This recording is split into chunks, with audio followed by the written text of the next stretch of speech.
दोस्तों मेरे चैनल में आपका स्वागत है।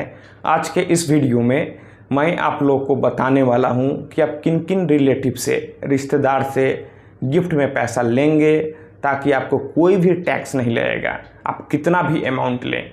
कई लोगों का अक्सर यह सवाल होता है कि मैं किन किन रिलेटिव से, किन किन रिश्तेदारों से पैसा लूँगा गिफ्ट के तौर पर ताकि मुझे कोई भी टैक्स नहीं लगेगा। देखिए, अगर आप अपने पिताजी से या फिर माताजी से या फिर अपने वाइफ से, अगर आपका शादी हो गया है, या फिर आप अपने बेटा बेटी से किसी भी तरह का पैसा लेते हैं तो फिर उस पर टैक्स नहीं लगता है। वहीं अगर आप अपने भाई बहन से भी पैसा लेते हैं तो उस पर भी कोई भी टैक्स नहीं लगता है।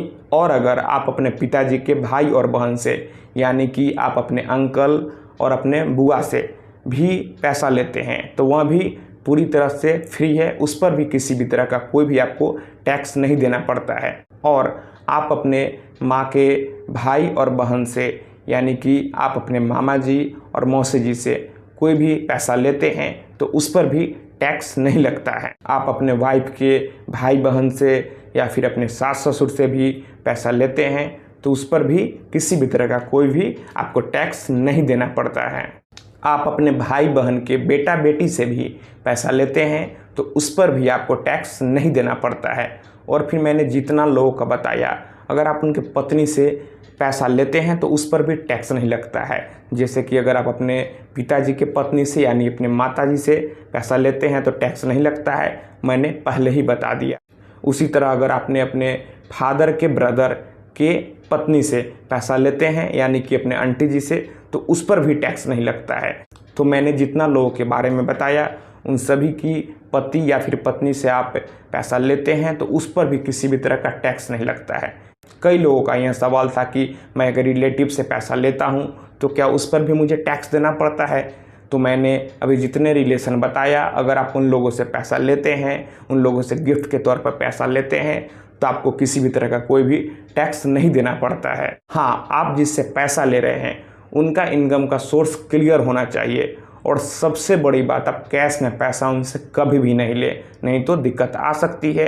आप सीधे अपने अकाउंट में पैसा ले तो आप भी और वह भी दोनों लोग सेफ रहेंगे। कई लोग यह पूछते हैं कि कितना पैसा लिया जा सकता है। तो दोस्तों, इसका कोई भी लिमिट नहीं है, आप कितना भी पैसा ले सकते हैं। बस जो देने वाला होगा उसका इनकम का सोर्स क्लियर होना चाहिए। जैसे कि अगर आपके पिताजी ने ही आपको 20 लाख रुपए दिया तो फिर अगर वह रिटायर किए हैं तो यहाँ पर पता चल रहा है कि रिटायरमेंट का पैसा उनको 20 लाख मिला है तो उससे वह दिए हैं, या फिर कोई ज़मीन बेचे हैं तो उससे वह दिए हैं। मेरा कहने का मतलब यह है कि इनकम का जो सोर्स है वह क्लियर होना चाहिए और आप पैसा हमेशा अकाउंट में ही लें। आप गिफ्ट के तौर पर हाउस, कार, शेयर, ज्वेलरी कुछ भी ले सकते हैं। मैं जल्द ही आप लोगों को अगले वीडियो में बताऊंगा कि आप किसी से अगर गिफ्ट लेते हैं तो फिर किस तरह से लीगल पेपर तैयार करें ताकि कल को कोई भी दिक्कत ना हो।